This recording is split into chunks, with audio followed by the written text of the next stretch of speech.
2027 оны төсвийн хүрээний мэдээлэл 28-аас 29 оны төсвийн төсөөллийн хилцүүл хийж ин л та. Тэгээд энх хоёр сайд байх хэрэгтэй. Энх хоёр сайд хэрвээ байхгүй бол засгийн газрын хэрэглэх газрын дарга байх ёстой. Ер нь улсын хурал засгийн газрыг холбож идэг үндсэн субъект чинь засгийн газрын хэрэглэх газрын дарга шүү дээ. Тэр хүнийг биелэл ав ерөөсөө байнгын орон дээр нэг асуултанд хариулж байгааг би ерөөсөө харсангүй шүү. Тэр олон өрөөтөө хоёр давхартаа нуугдаад идэм үү хааш. Энэ гарч ирээд асуултанд хариулах хэрэгтэй шүү дээ. Миний асуулт оюутлогоо асуух гэсэн. За ерөнхий сайдаас гаргасан оюутлогын асуудал дээр ажлын хэсэг гарсан байлаа. За ахалж байгаа хүн Баттөмрийн их баяр засгийн газрын хэрэглэх газрын дарга Монгол улсын сайд ахалж байгаа.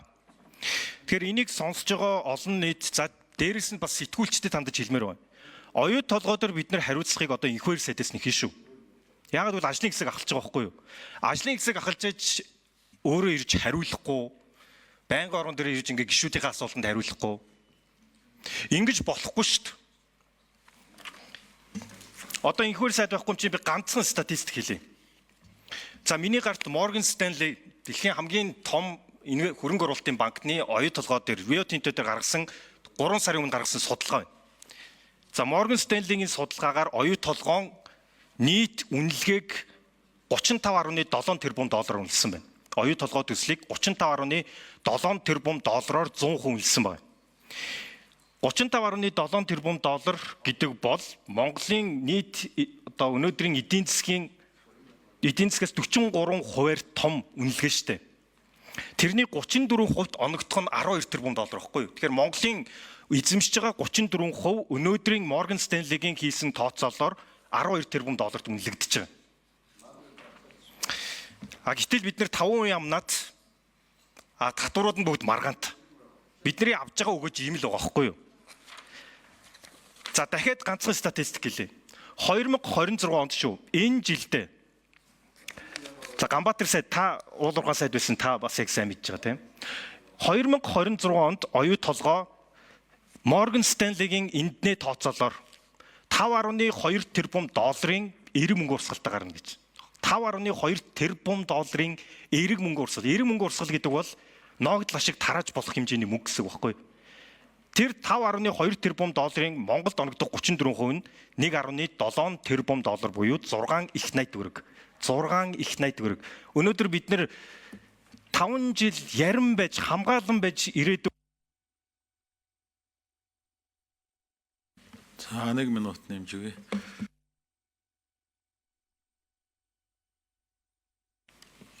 Өнөөдөр бид нэр баялагын сандаа 6 их найдыг төвлөрүүлсэн. Оюут толгойн 2026 онд эерэг мөнгө урсгалын 34% оногдох хэмжээний мөнгө нь ганцхан жилийн дотор 6 их найд буюу ирээдүйн сантаа тэмцэх хэмжээний. Харамсалтай нь бид нар эндээс нэг ч төгрөг авахгүй. Ийм байдалтай байгаад байгаа юм. Тэгэхээр одоо за би дэд сайдаас нь асууч. Одоо даваас руу дэд сайд байна те. Ажлын хэсэгт орсон байлаа. За энэ дээр та яг энэ тоон дээр дүгнэлт хийдэ. Та эдийн засгч хүн. Оюут толгой 5.2 тэрбум долларын ашигтай 26 онд ажиллах нэ. Гэтэл бид нар өнөөдөр төсвийн цоорхоогоо нөхөх талаар ярьж байгаа. Энэ дээр таны хувийн дүгнэлт юу вэ? Эдийн засгчийн хувьд дүгнэлт юу вэ? За ажлын хэсгийн бас гишүүний хувьд яг юу вэ? Та яг энэ дээр эдийн засгчийн хувьд тодорхой байр суурь үйлээд. За дэд сайд хариулна 5 номерын микрофоныг нээ. Хэмжээний баяжмлууд олдуулж тооцож байгаа ажлын хэсгийн асуудлууд өсөх хэрэгтэй нэ. За Батнайрамдал гишүүний асуусан асуултанд тайлбарлая. Оюутлогын ажлын хэсгийн хувьд бол менежментийн төлбөрийг одоо бууруулах ажлын хэсэгт орж ажилласан. Яг ажлын хэсгийн даалгаврыг засгийн газрын хуралдаанаар баталсан тэр даалгаврын дагуу ажилласан. Тэгээд яг энэ даалгаврынхаа хүрээнд ажлын хэсэг бол амжилттай ажиллаж өгсөн даалгаврыг бол одоо биелүүлсэн. Тэр нь манай талын төлөх төлбөрийн хэмжээг 2 дахин бууруулах юм даалгавар байсан. Тэрийг бол хийсэн. За өнөөдрийн төсвийн хүрээг ярилцж байгаа энэ хүрээнд бол оюут толгойн экспортыг одоо зэсийн баяжмлын хувьд бол 2027 онд 1,485 мянган тонн баяжмлыг бол экспортлохоор одоо төсвийн хүрээнд бол төлөвлөгдөж байгаа. За үүнээсээ болохоор зэс нь үндсэндээ 31%, алтан 6.6% гэсэн агуулмжтайгаар 28 онд бол энэ хэмжээ мөн адил 1,446, 29 онд 1,497 гэдэг агуулмжийн хувьд бол бас өөрчлөлтгүй 30 гаруй хувийн зэсийн агуулмжтай, алтны агуулмжийн хувьд бол 6% байгаа гэдэг. Тэгэхээр өнөөдрийн энэ одоо хэлцүүлж байгаа асуудал бол 2027 оны төсвийн хүрээ, 2028-9 оны төсвийн төсөөллийн тухай ийм асуулт байна. Тэгэхээр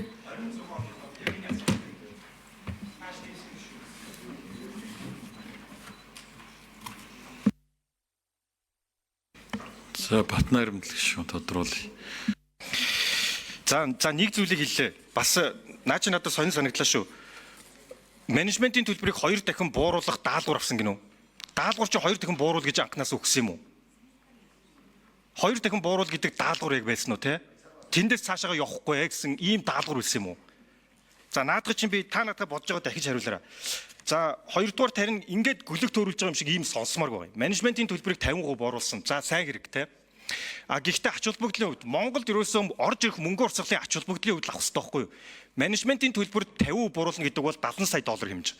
70 сая доллар бол өдөр болгон төлж байгаа 15 тэрбумын 4.5%-тай тэнцвүү үр дүн шүү. 4.5%-тай тэнцвүү. Тэгэхээр одоо зээлийн хүү хаана вэ? Онтрын хилцэл хаана вэ? 120 дугаар тогтоол хаана вэ? 120 дугаар тогтоолд менежментийн төлбөр ороогүй. Яагаад гэвэл ач холбогдлын хувьд дэндүү жижигхэн учраас оруулаагүй байсан юм. Одоо менежментийн төлбөрөөс өөр юм. За 5 номер.